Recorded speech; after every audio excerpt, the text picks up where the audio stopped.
അസ്സലാമു അലൈക്കും. അൽഹംദുലില്ലാഹി റബ്ബിൽ ആലമീൻ. അസ്സലാത്തു വസ്സലാമു അലാ അഷ്റഫിൽ മുർസലീൻ സയ്യിദിനാ മുഹമ്മദുർ റസൂലുള്ളാഹി സ്വല്ലല്ലാഹു അലൈഹി വസല്ലം വഅലാ ആലിഹി വസഹ്ബിഹി അജ്മഈൻ. അമ്മാ ബഅദ്. ശപിക്കപ്പെട്ട പിശാചിൽ നിന്ന് അള്ളാഹുവിൽ അഭയം തേടാൻ പറഞ്ഞതിനൊപ്പം തന്നെ സകലതും സ്വന്തം രക്ഷിതാവിൽ അർപ്പിക്കുന്ന വിശ്വാസികൾക്ക് മേൽ അവന് യാതൊരു സ്വാധീനവുമില്ലെന്ന് ഈ ആയത്തിൽ അള്ളാഹു സുബ്ഹാനഹു തആല കൂട്ടിച്ചേർക്കുന്നുണ്ട്. ഖുർആൻ അതെ, അള്ളാഹുവിലേക്ക് മാത്രം മുഖം തിരിക്കുന്നവരും അവനു മാത്രമായി ഹൃദയം കൊടുക്കുന്നവരുമായ വ്യക്തികളിൽ സ്വാധീനം ചെലുത്താൻ പിശാചിന് അല്ലെങ്കിൽ ഇബ്ലീസിന് സാധ്യമാവുകയില്ല.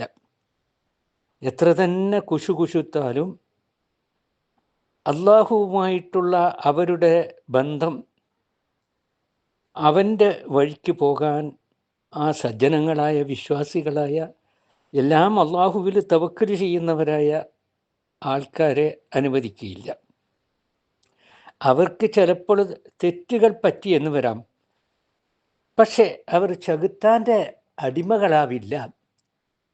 അതുകൊണ്ട് അവൻ അവരിൽ നിന്നകലുകയും താമസിയാതെ അവർ അള്ളാഹുവിലേക്ക് മടങ്ങുകയും ചെയ്യും.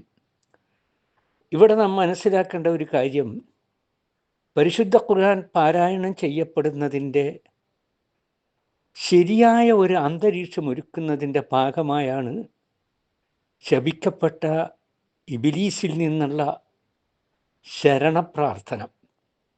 അവൻ്റെ കുശുക്കുശുപ്പുകളിൽ നിന്നെല്ലാം മനസ്സിനെ പവിത്രമാക്കി ചെകുത്താൻ പ്രതിനിധാനം ചെയ്യുന്ന തിന്മയുടെയും പാപത്തിൻ്റെയും വൃത്തികളുടെയും ലോകത്ത് നിന്നുള്ള ആരുടെയും കൈകടത്തലുകൾ ഇല്ലാതെ മനസ്സിലെ വിചാരങ്ങളെ സമ്പൂർണമായും അള്ളാഹുവിലേക്ക് തിരിക്കുന്നതായിരിക്കണം ഖുർആൻ പാരായണം ചെയ്യപ്പെടുന്ന അന്തരീക്ഷം. അതുകൊണ്ട് തന്നെ ആ കൂട്ടത്തിൽപ്പെടുന്ന ഇച്ഛകളെ അടിമയാക്കാത്ത, പിശാചിനെ അടിമയാക്കാത്ത, അല്ലെങ്കിൽ മറ്റുള്ള കാര്യങ്ങളെ അടിമയാക്കാത്ത സജ്ജനങ്ങളുടെ കൂട്ടത്തിൽ അള്ളാഹു സുബ്ഹാനഹു തആല നമ്മെ എല്ലാവരെയും ഉൾപ്പെടുത്തുമാറാകട്ടെ. വാഖിറു ദഅ്വാനാ അനിൽ ഹംദുലില്ലാഹി റബ്ബിൽ ആലമീൻ. അസ്സലാമു അലൈക്കും.